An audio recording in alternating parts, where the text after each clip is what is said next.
let's get into the big topic of open source, something that we actually say at Red Hat. We have a This is so we awesome. are an open culture that believes actually in a big importance of piece What is that process that a developer, or let's say a As the developer, Kubernetes ecosystem really boomed,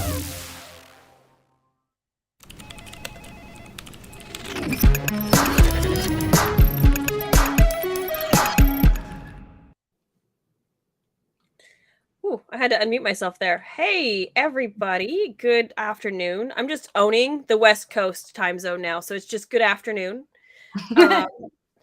Welcome to episode 40 of GitOps Guide for the Galaxy. You'll have to excuse me. I'm a little sick. I just got back from out of town, and naturally I came back ill because that's just what happens. So we'll try to mute up between coughs and throat clearing, but if I don't, sorry. So joining me today for today's tour of GitOps is Pinky. Pinky is a development experience engineer over at Weaveworks. And Pinky, tell us about yourself. Hey, yeah, so I'm a developer experience engineer at Weaveworks. Before that, I was working at a large insurance company, and I set up GitOps there. I was on a team, the delivery engineering team, and we actually got set up the whole process of getting to production using GitOps. And so then I joined Weaveworks in December of last year. So been there for a little bit now, not very long, but really love this role because I get to share with other people about Flux and GitOps, and it's exciting. So yeah. And I was lucky enough to meet you at KubeCon. Yes. And you let me sit next to you at the booth because I was stressing out about my talk. So thank you. You're welcome. I'm sorry that our talks were scheduled like at the same time. At the same time. Like, yeah. So yeah, unfortunately, I didn't get to see you speak. You didn't get to see me speak. Caught the recording later though. It was great. Thanks. Yours was too. Thank you. Yeah. So anyway, so I know we've had folks on from Weaveworks in the past, and there's entire episodes dedicated to that.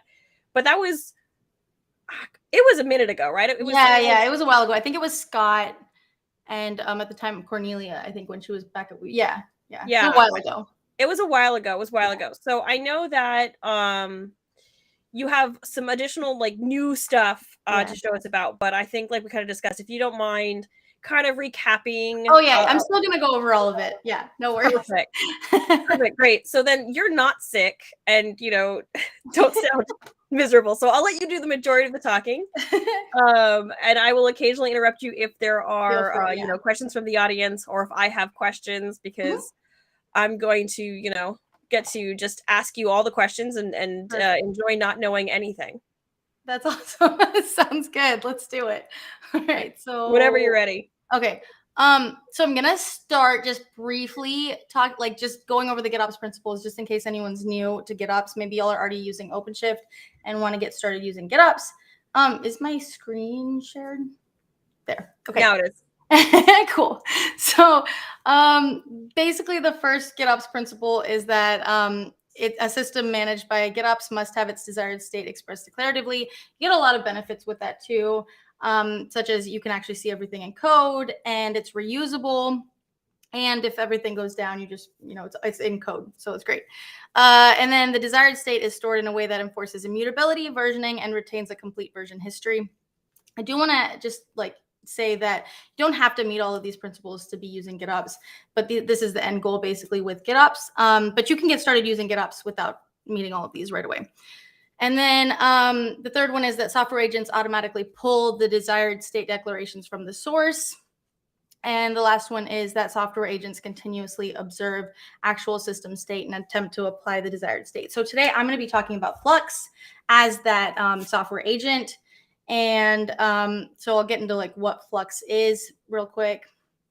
And then I'll show how to actually get it set up in OpenShift. Okay, so Flux is a project that was created by Weaveworks, but then donated to the CNCF back in 2019. And it was back then it was obviously in Sandbox. Most recently, we went through a security audit last year in preparation for graduation. And then in March, we actually applied for graduation. So that's where we're at. And what it is a Git-centric package manager for your applications. And what you're looking at right now is actually the GitHub link for it. So this is a great place to get started using Flux. And it's a set of continuous and progressive deliverations for Kubernetes. It is, I just want to note that it isn't really, Git isn't the only source of truth you can use with Flux, but it's the most common one, and that's what we're going to be talking about today. So it's really created around the Kubernetes API extension system. So it's a very natural extension of the benefits of Kubernetes, and it works really well with anything that you're already using in Kubernetes. And it's constructed with the GitOps toolkit, which is a set of APIs and controllers that make up the runtime for Flux v2. So I do want to hit on the controllers. And if you're not familiar with Kubernetes controllers, they handle the lifecycle of objects in Kubernetes. So what should be done when an object is created, updated, deleted, etc. And so ours are made up of the source controller, which it fetches fetches resources and stores them as artifacts. It goes to, say your source is Git, it goes and it grabs the artifacts from there, so your YAMLs or whatever. And then the customized controller applies those manifests, and it runs manifest generation using customize in the background. So if you're already using customization YAMLs, then it will actually just take whatever's in there. But if you don't have one, it will actually create one in the back end, in the background, and use that. So it'll just apply whatever YAMLs it finds if you don't have one stated. The Helm controller controls the deployment of Helm charts, and the notification controller does notification dispatch. It's not mentioned in here, but it's down here.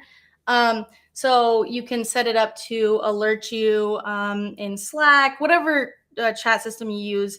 And then the image controllers basically work together to update a Git repository when new container images are available. And there is one more, and hopefully we'll get to, I'll get to show a little demo of it today as well. But the Terraform controller is like our newest addition to this whole environment. But it is installed separately, so I will show that as well. So let's get started with how to actually install Flux onto OpenShift. And it's this was like my first experience working with OpenShift, but it's pretty nifty. I really like the tool and the UI and the way it's set up. So okay, hang on, I just stop you there. Yeah. So one, oh my god, spend more time with OpenShift because I love OpenShift. But two, so I know you said that you use the UI, and our UI actually is, I think our UI is really fantastic. And yes, I recognize that I have some level of bias here, but I think our UI is actually really fantastic. But have you actually worked with our CLI at all? The OC CLI? Yeah. Not like a lot, just to like where I had to like log in and stuff. Right. And I did some stuff with like searching through some stuff, but no, I haven't done a lot of work with it. So for anybody who doesn't know, this is kind of important. The OC CLI is basically just like our like opinionated hook into the Kubernetes API, right? Mm-hmm. Pretty much any Kubernetes API command will any however you want to say it, kubectl, kubectl, whatever your flavor of that is. I'm not getting into that religious war. One or the other, both is fine. We all know how to type it. So any of those will work. So you don't actually have to memorize the OpenShift CLI. But I personally use it a lot. So there are some differences, right? Because OpenShift is opinionated. And one of the things that we have is the concept of projects, which is just a namespace. Mm-hmm, yeah. So one time, while very tired, I was trying to actually kind of like set up a demo in Kind. And I'm sitting there going, kubectl project and wondering why it's not working. Took me 15 minutes to remember. 15 minutes. I'm going, why is this not working? Why is this not working? Because I'm so deep. So used to the OC CLI. I'm so used to the OC CLI. That's funny. It's muscle memory to do it. And I'm funny. like, why is this not working? Why is this not working? That's pretty good. Yeah, no, so you don't need to know the OC. The fact that they're interchangeable like that would, I guess. Yeah. So yeah, the Kube API CLI commands, those are all work. They'll be fine. You don't have to memorize anything new.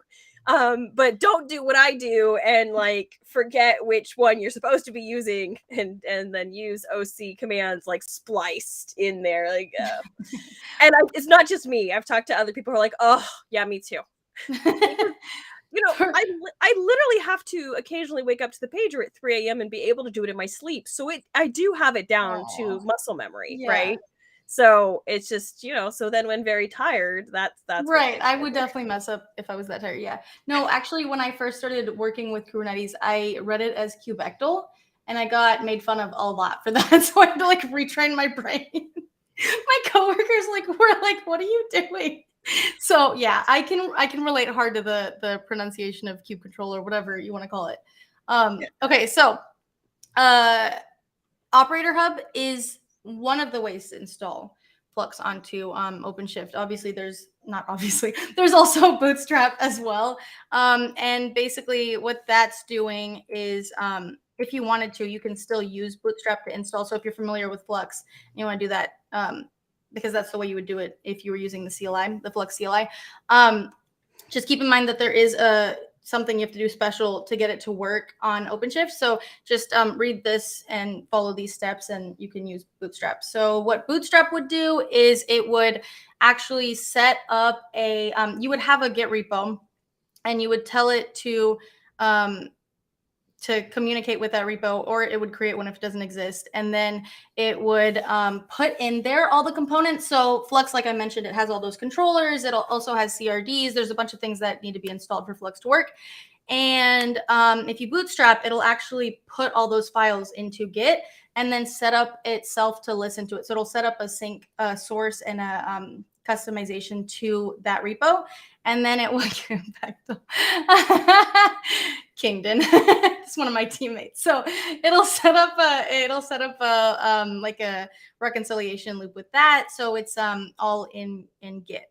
So that's something to keep in mind, that when you install it through Operator Hub, it doesn't work that way. So it doesn't actually connect to Git. It installs all of them itself. It does like a Flux install, but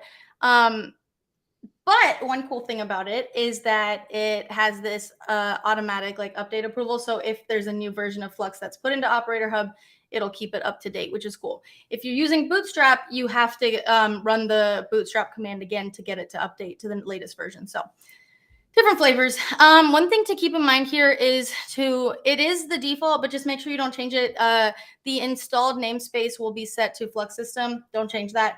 Or if it is by for some reason something else, make sure it's Flux system. That's just that's the namespace that Flux uses. Oh, I scrolled way too far. Okay, so we're gonna hit install, and this will take just a second. It won't take very long. And once this is installed, we will have the Flux system namespace stood up and all of the operators stood up on it and the CRDs, like everything I mentioned, to get it up and running. Just a second. It doesn't take very long. Sorry. Oh, you're fine. I'm very familiar with this part of the. Yeah. It's like, watch, now it's gonna take a while. Now it's gonna take forever, right? Because it's a demo. It's done. So okay, so that's done. And then if we go to our terminal and we do a kgit -n. It's always worse when people are watching you type. No, yeah, just forget ever being able to type correctly when somebody's watching you do it.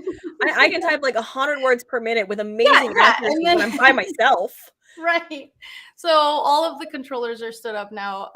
One thing to note that I just thought was interesting, the differences between Bootstrap and this as well, is that the image controllers actually get installed when you install through the Operator Hub. If you're bootstrapping, if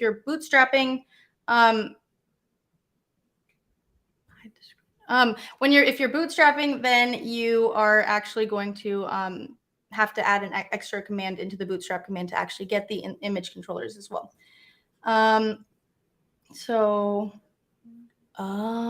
Okay, sorry. So going back to this, okay, so I've already created this repo. And I'm going to set up a source and customization to this so that it kind of mimics that whole setup that I was talking about earlier, where you set up a repo to listen to itself. I've already cloned it, and I've already pulled it in VS Code here. And so I'm just going to create a file in here. I'm just going to call it gotkSync.yaml. And I'm going to add.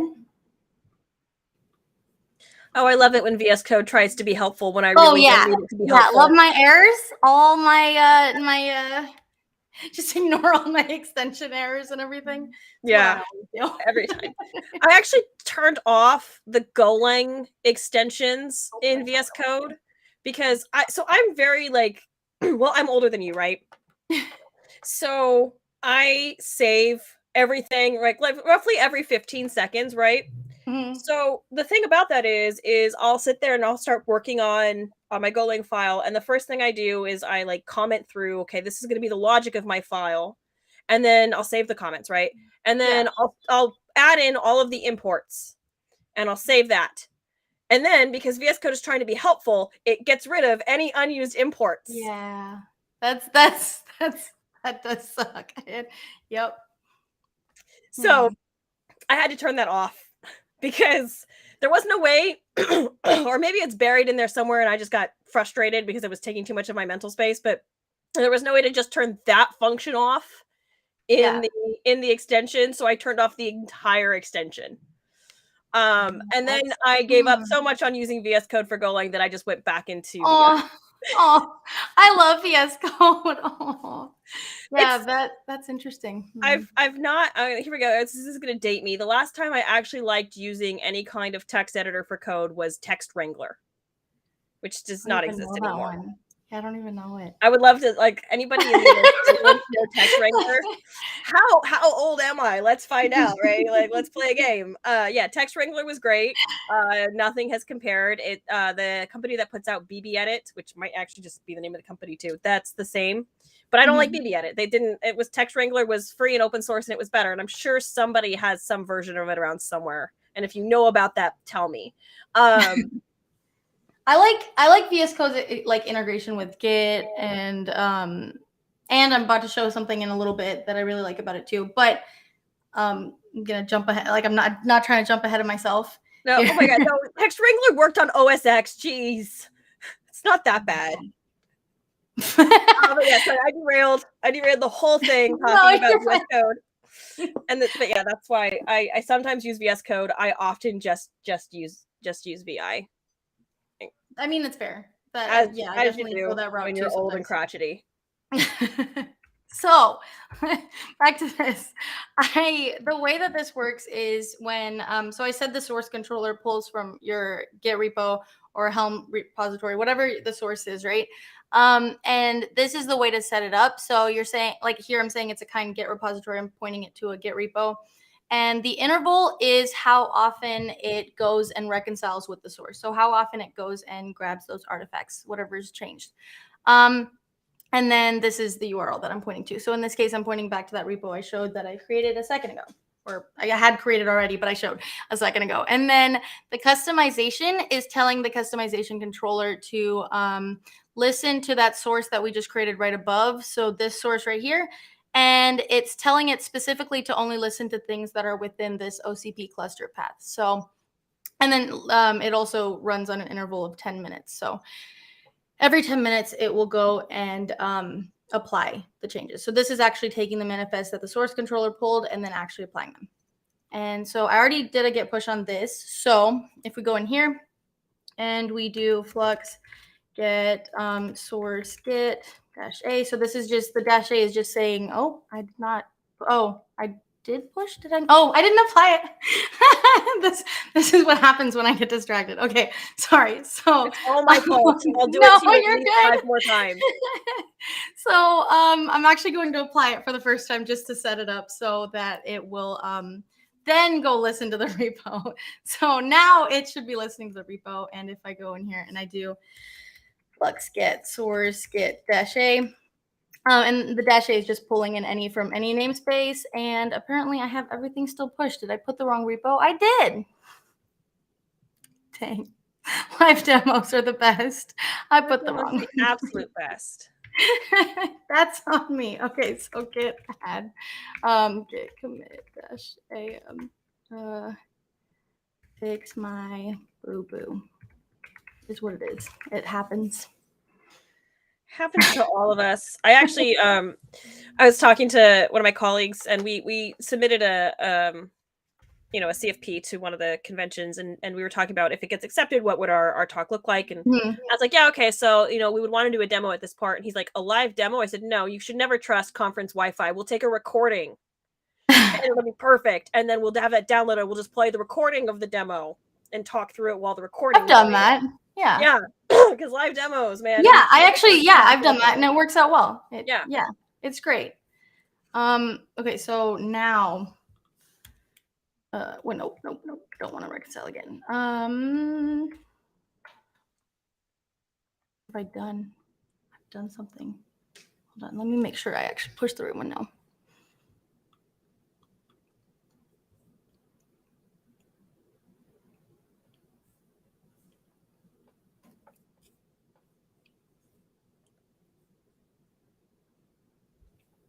You'll have to remind me where we are because I've lost the plot. Sorry. Okay, wait. So I'm jet lagged. My flight got in at 1 a.m. I got home after 2 a.m. I'm sick. I came home. I woke up sick. I'm just like, what are we doing? I don't remember. I accidentally pointed it to a different repo I was playing with earlier, and it had all the stuff already set up. So everything's already in there now. Oh, well.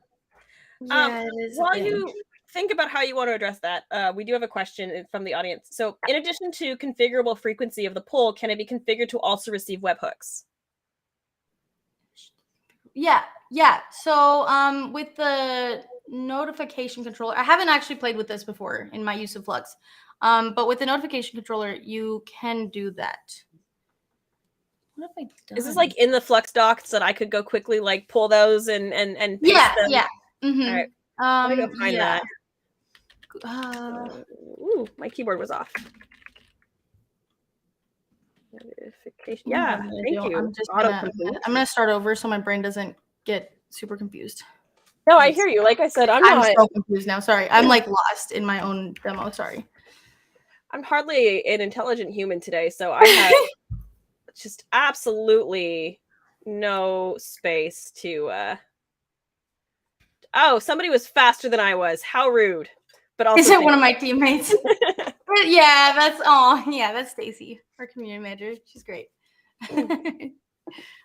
I figured someone on my end would get it. I was like, yeah, maybe we'll see. Okay, so I'm gonna restart over because that's on me. I just got lost in my own self. Okay, so I'm going to install Flux on Operator Hub, and so the real thing here, like the takeaway is we know that your demo will work because you already tested it and like went through it one time before this. And I accidentally just deployed everything that I didn't mean to deploy. Yeah. But then because we know it works, I wanted to do it step by step, and I'm not. Yeah. Okay. So now I'm back to where I was, and I'm going to apply that YAML again. So where am I? So VS Code. I like that I'm getting called out for asking you a complicated question while you're trying to figure out something. Like you're fine. That's how we do, man. That's how we do. You're fine. I'll try my best.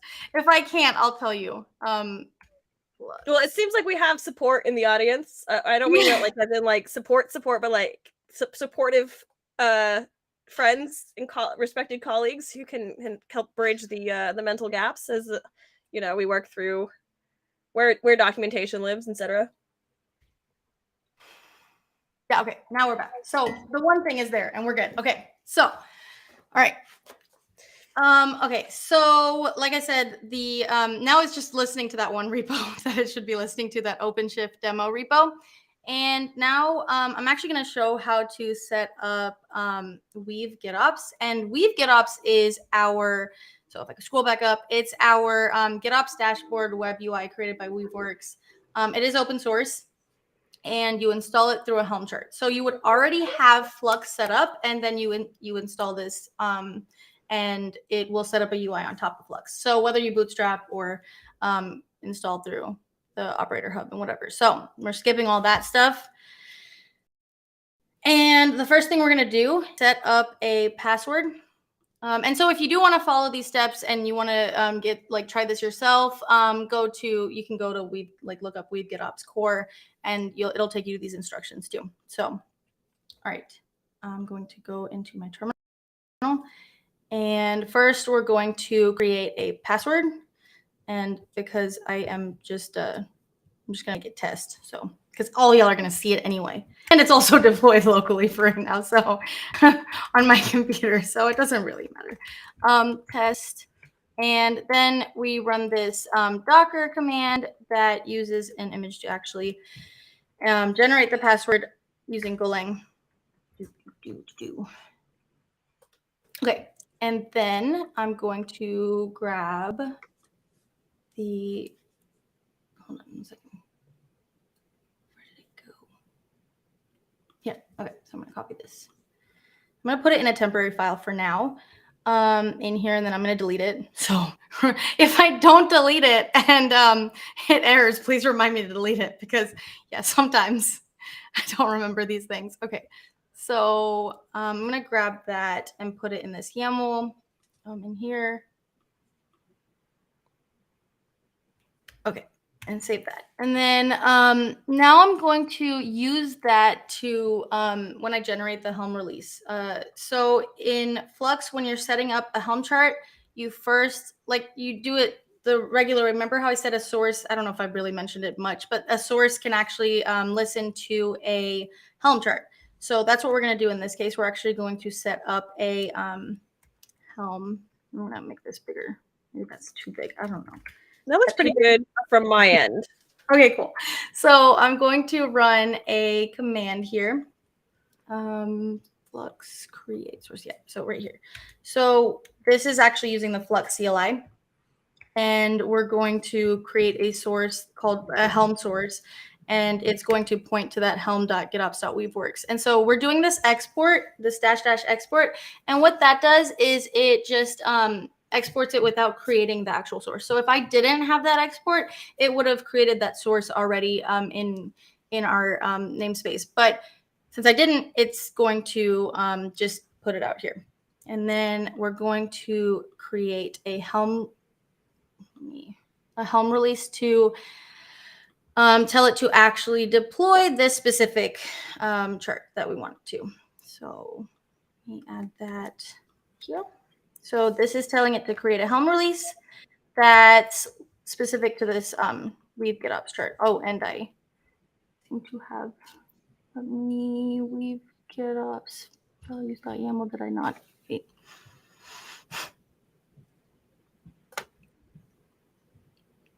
Did I spell it wrong? Maybe. Don't ask me. I have dyslexia. I ran this earlier in it. I don't know what I did. Let's see. No such file. Oh, because I didn't save it. Maybe. No, I did. Didn't save this one. No. Christian says hi. Hi.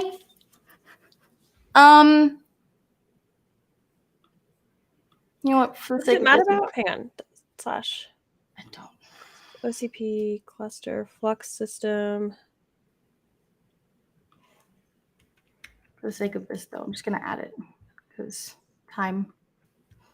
I'm like sitting here squinting at it. Yeah. Sorry. No, it's fine. No. So it's like the fun thing. I say fun. The fun thing about having dyslexia is that it's actually, I guess the best way to describe it is like the letters kind of swim on the screen to a degree. Oh. So I typically assume I'm reading things correctly, right? And I think a lot of our brains do this, right? We kind of absorb the whole. Right. Oh yeah, it could be a space at the end of a line somewhere. That would do it. Probably. And trailing space, sorry. Probably preceding exactly what it space. is, but I'm impatient right now and I don't feel like it.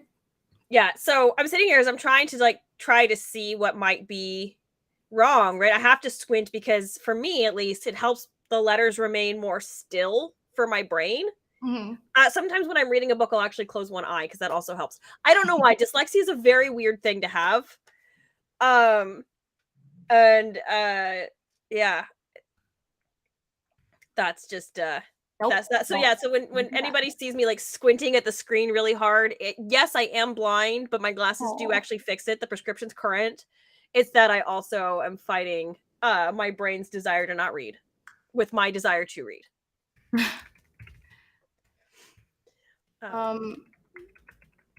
Yeah, I couldn't without my glasses. So no, yeah, I take off my glasses and this is just I can't even see you. Oh, you're like some faint colors in an outline. So never mind the text. Let me control get pod session Flux system. Yeah, okay, so it stood up now. And if I go here, I mean, first let me forward it. And if I go now to this link and I refresh. And give it a second. Yeah.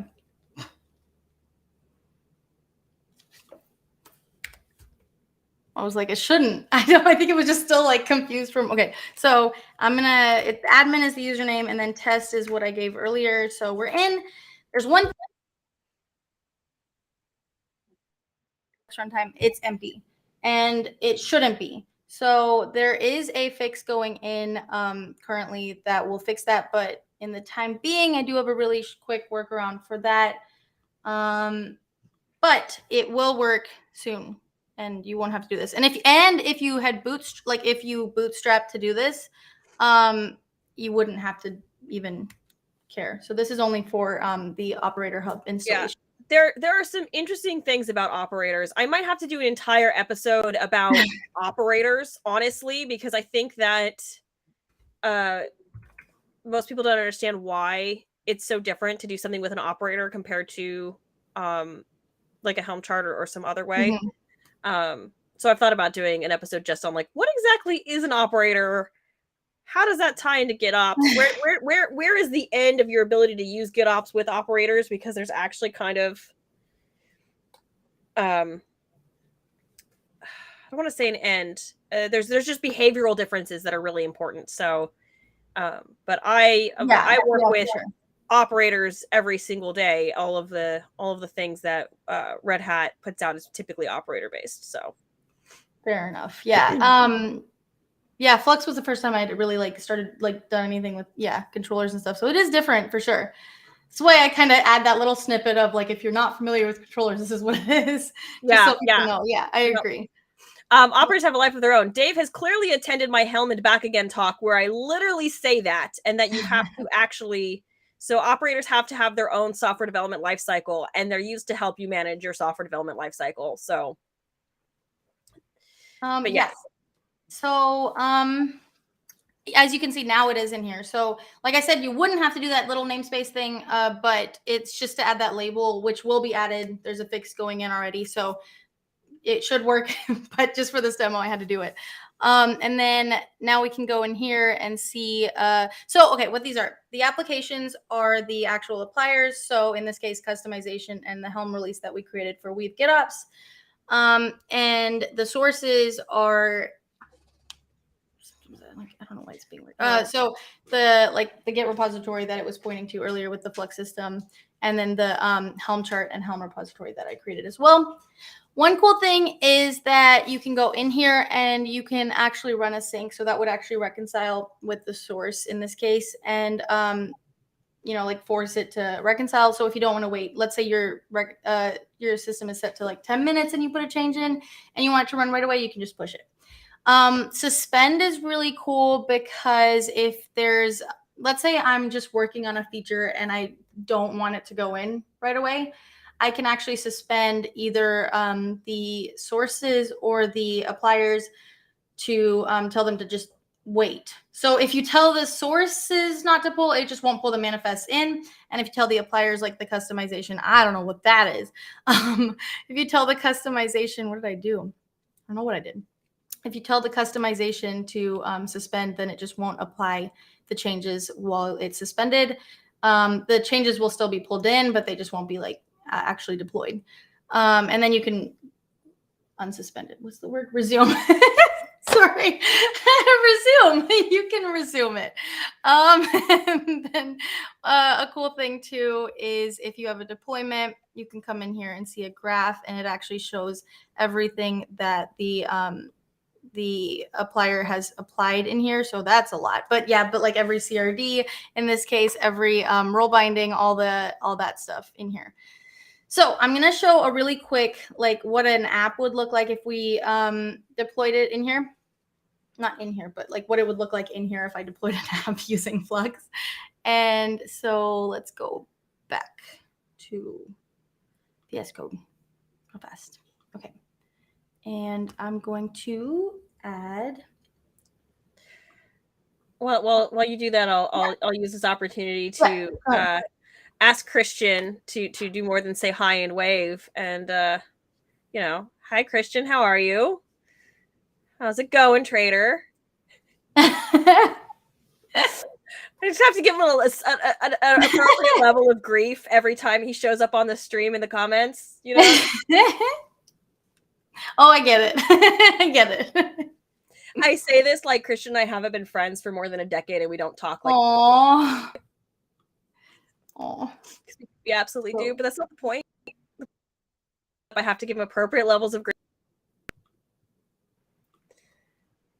So for the sake of time, I mean, I could do this through the Flux CLI and actually create a source and everything, but I'm just going to create a YAML. So what this is doing is it's pointing to a Git repo that's owned by Stefan, and it's the pod info. I mean, probably you've already seen it. A lot of people use this as an example for a sample pod and everything. So I'm pointing to that for the source, and then I'm telling I'm creating a new customization that's going to just listen to the customized path, and it's going to run every 5 minutes. So let me add that. This is a dumb question. I think I know the answer to it, but I'm gonna ask it anyway. So okay. For the intervals on running, right? Yeah. Is there a recommended best practice for time? There probably is. There probably is if you ask other people. I don't really know if there is like a recommended one. I think it's like whatever your system can handle. Obviously, you don't want to like hit the API a bunch of times. I mean, I'd say, I mean, in my experience, I usually did like 5 minutes, I think, and 10, I think 5 and 10. So 5 for the source and 10 for the customizations, just because we got kind of yelled at my last company. They were like, you're just making too many requests. And they were like, can we please change the interval? So we did. But I think it's just like whatever you want. Whatever system can handle. Yeah, I'm sure there's some like. Yeah, Kingdon said 30 seconds for the Git repo. Yeah, that's right. We had 30 for that one. That's right. And then 5 for the customizations. That's what it is. Sorry. I'm sure there's lots of what do I want to say? Infrastructure dependencies that could alter whether or not like certain times make sense, and also like product dependencies, right? Like how fast your product really needs those changes to exist.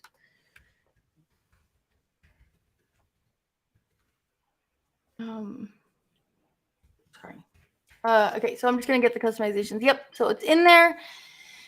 And if I go back, so if I go back, it's in here now too. So if I click on this, since this one actually is more interesting and has a replica set and everything, and if I go to the graph, I can actually see what's in here. And I wish I had opened this earlier because I was playing with this earlier, and it was cool to see before they were ready. They had like little yellow warning signs by them, and so I was able to see it in real time. But if it wasn't ready yet, there would just be a little yellow right there.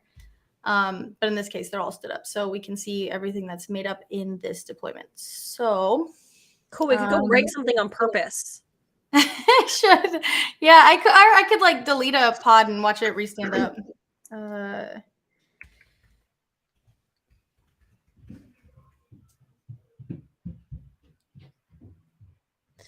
I really appreciate Kingdon in the comments adding all this additional color. Also, the best. Welcome to the stream, Dave. Nice to have you as a first-time viewer. I promised I'm normally more like an awake and adult human than I am today. See, it's yellow. There it is. Okay, and now it's green again. It's starting to turn green again. Yeah. Yeah, there it is. Okay, so that's what I wanted to show with Weave GitOps. Give it a try. Let us know if there's any issues that you run into or anything like that, or any requests. Still definitely a work in progress as well. Now, I would like to mention something too. So I mentioned how you can in here go in and sync and suspend and stuff like that, which is really cool. But there's another interface to do this, and this is what I mentioned earlier with VS Code. But if you go to the VS Code marketplace, we actually have a extension called the GitOps Tools extension, and you can come in here and install it through here, which I've already done. And now I can, since it's so big, it's like not there. So if you come in here and look at this, so this is our little Weaveworks logo. If you come and do this, and give it a second while it's thinking. This instance of VS Code is happier, so I'm just going to show this real fast so we don't wait for it. So you can see everything that's set up in the cluster. You can see the sources and the workloads. So the sources, you can do the same thing. I can reconcile in here. I can suspend. I can delete. Do whatever I want in here. And then same thing with the workload. So for this customization, I can suspend or reconcile in here, which is really cool if you're using VS Code. I'm pretty excited about this. This is actually something that Kingdon's been working on. So it's still a work in progress. There's still a lot of changes being made to it and updates. So if you do use it, please let us know what you think about it and any feedback that you have about it. And we'd be happy to take that into consideration when we're making changes. So actually, I'm going to pause you a second here. So this is all open source, right? Yeah. So let's just say that one of our lovely viewership would like to start contributing or you're joining in. How do they get involved? Yeah. Let's plug that for a second. Yeah, for sure. So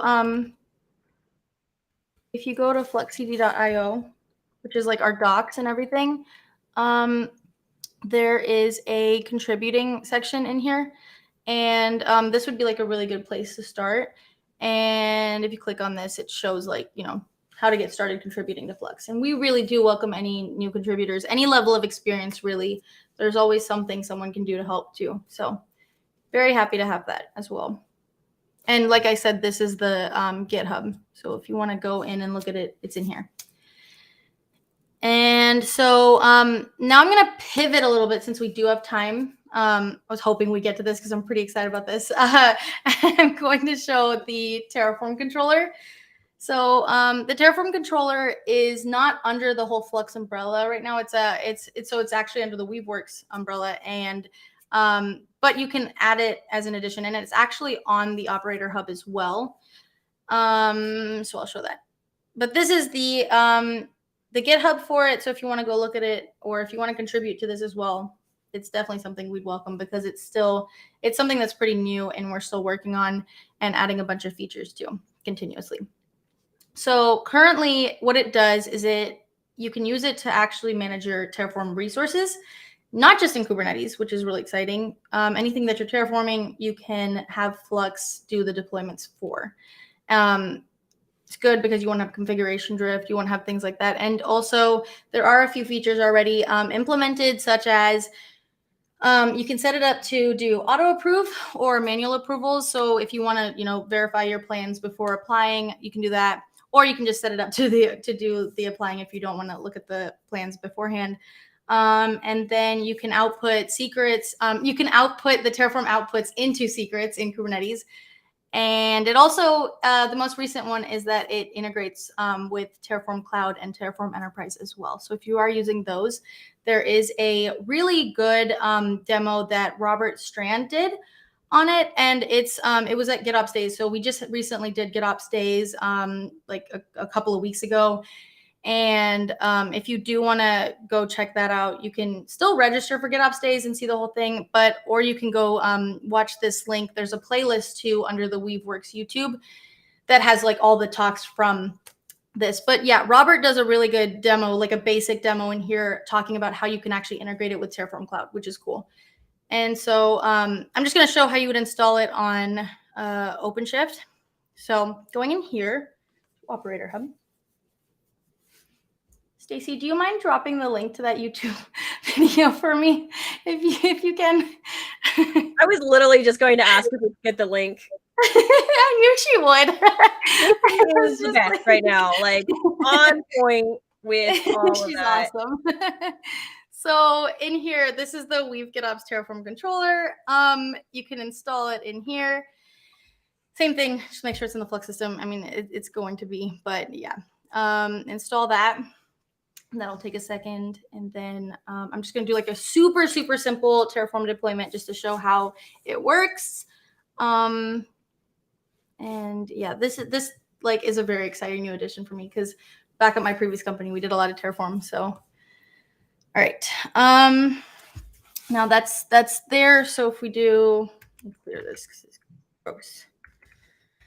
Get pods -n Flux system. Yeah. So we now have the Terraform controller in here. And what we're going to do is set up one second. We're going to set it up to apply what's in this repo. So I have this repo, Hello World Terraform. It's super, super simple. There's a main.tf in here, and it's literally just going to output Hello World. Very, very simple. And I'm going to set up a source to listen to that first. So,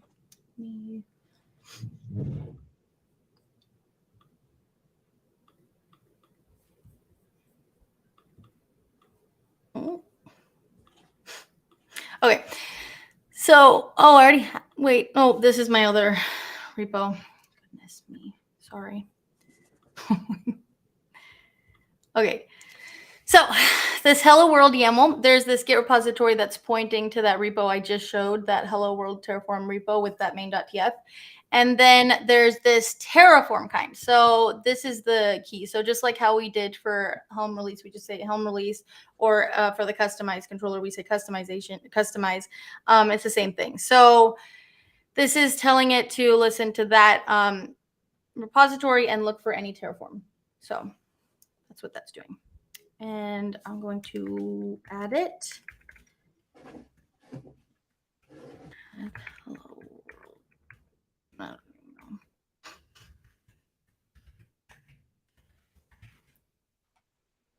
And one thing, sorry. No, go ahead. I just wanted to point out one thing. So this approved plan is empty. It's an empty string. That's like a way to tell it that you want it to do manual approvals. If I had set it to auto, then it will just do auto approvals. But in this case, I just wanted to show real fast what it would look like if I didn't set that. So, did you have something though? Oh, I was gonna say it took me a moment to remember why you were doing the git add. It's just one of those little brain things. Because you're doing all this stuff locally, right? And then you do the git add and you get pushed, and then the sync you set up earlier pulls this all into the OpenShift cluster. And I was just gonna say, talk about losing the plot today. Like that one, I had someone was like, why is she? Oh, right, duh. Of course. It is just one of those days. Yeah, it's one of those days. So it's in here now. The source is set up. If I do cube control get Terraform -n Flux system, it's in here, and like it says, it's set approved plan to approve this plan. So that's one option. One option is I can go in here to the code and just set this approved plan to whatever it just told me in here, I can just copy this. Another thing is that the Terraform controller actually has its own CLI. It's tfctl CLI. And actually there is, let me just show real fast. I think it's in here. Let me open the docs from in here. Yeah, so there's a guide in here. The Getting Started with the Terraform Controller guide. It's in here where if you go to tfctl, you can find like where to install it from and all that. And so if I run that and I just do a get, it'll show the same thing with the kube control get Terraform just showed. And then I can also say plan show hello world. Sorry. Do a little extra thing here real fast. So by default, it's actually going to look for your Terraform installation in user bin, but mine's in user local bin Terraform. So I just have to add the little -- Terraform to show it where to look for it, or it'll throw a little fun error. So it's so now we can see, like, you know, changes to outputs, what it's actually going to be. We're looking at the plan, and then we can say tfctl and approve hello world. Yep, so now the plan's been approved. And if I do tfctl get, it's initializing because it's running. If you've used Terraform, you know it takes a second or two. But yeah, for such an easy one, at least it's quick. And so it's applied. So that's something we're very excited about. If you do use the Terraform controller, like I said, please let us know if, like, you know, any feedback you have, and we'd love to hear it. And if you want to contribute to it, please do. It's something we're very excited about. So yeah. That's everything I have to show. So are there any questions? Yeah, there just one came in. Okay. So is the purpose of the Terraform controller just that you can have your Terraform deployment centralized in Kubernetes? Yeah, so it's I guess I didn't really mention why it's exciting. It's so that you can still use GitOps while managing your Terraform deployments. It's still pulled through this. It's still pulled through the controller, the Flux controller, and continuously reconciled on a loop. So you get away from configuration drift, all of that. So it's just GitOps. It's so that you can use the GitOps process with Terraform. And I'm going to ask you a hard question because I think. Oh no. Do the docs have a nice? Do the docs have a nice architecture diagram on that? I don't think so yet. I don't think so yet. I might be wrong. And then later they're going to be like, yes, it did. Not that I've seen, I think. Yeah, Christian puts it really well. It's exciting because Terraform by itself isn't GitOps. Right, exactly. Yeah. At the company I used to work for, we were using TFE, the VCS integration, and that's cool because it does the deployments, but it's not running on a schedule, right? So it's not continuously reconciling your changes, which and it's that reconciliation part when you showed that the the pillars of GitOps, right? That reconciliation part, exactly. Because when that reconciliation is automated, you are a lot less likely to have basically the human error element of maintenance, which is I forgot to manually reconcile this thing, right? And for those of us who are old and remember the time we remember the times before Git was everywhere, and I fortunately, at least there was always some source control. Stephanie, our producer, is yelling at me about calling myself old because I'm apparently it's so ridiculous. She's like, please stop. For those of us who are a little older,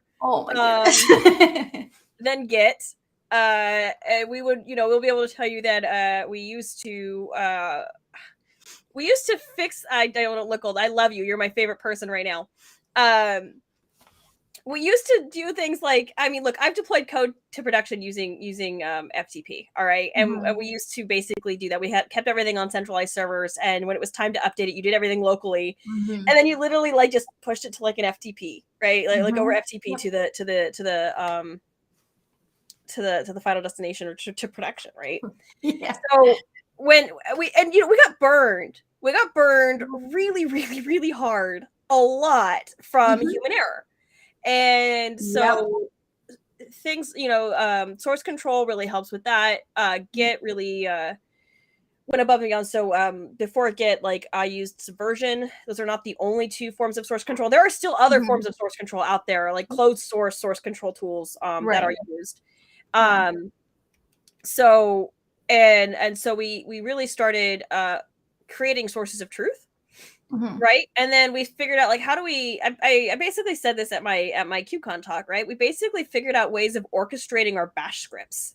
And, we used to write bash scripts to do all these things. And now we're orchestrating all of that. So these reconciliation loops that, you do something local, you test it, you make sure it works, you push it, and then everything else takes care of making sure that it propagates out appropriately. There's no human error. There's no typo in the FTP command, right? All that stuff just gets handled. So, the fact that we have something like Terraform, which is so widely used, right, but isn't in and of itself fully, GitOps, for lack of a better way of describing it, is having something that does that, removes that room for human error, and that room for human error is my least favorite thing that any tool can have, because I'm dyslexic. Do you know how much human error I introduce? Oh yeah, no, yeah, for sure. I mean, I'm not, and I still have a lot of human error. Yeah, I'm like a tornado, man. Like, so anything that mitigates that for me is like my favorite thing. Also, if like the system goes down, yeah. I mean, it's like back in the day, it took so long to get it back up, and now it's like minutes, which is insane. You say back in the day it took so long to get back up, like we actually could. Back in my day, sometimes we could. I mean, and Christian has a lot of these too. I have all of the weird horror stories from the trenches. I worked at small startups doing weird. I should have talked to you for my KubeCon talk the GitOps Con talk that I did. Next to time. Get more horror stories. Everybody chant the system is down. No, we're not going to chant that. I'm an SRE and I am on call today. Yeah, we just didn't come back exactly, Christian. No, I'm an SRE. I'm on call today. We're not chanting the system is down because I'm sick and we don't hate me that much. We want a quiet day on the pager because I don't feel well. That's the goal here. It's always exciting when I'm on call and doing the stream, because I literally could have had to abandon you halfway through. That's true. Sorry, my pager went off. You're on your own.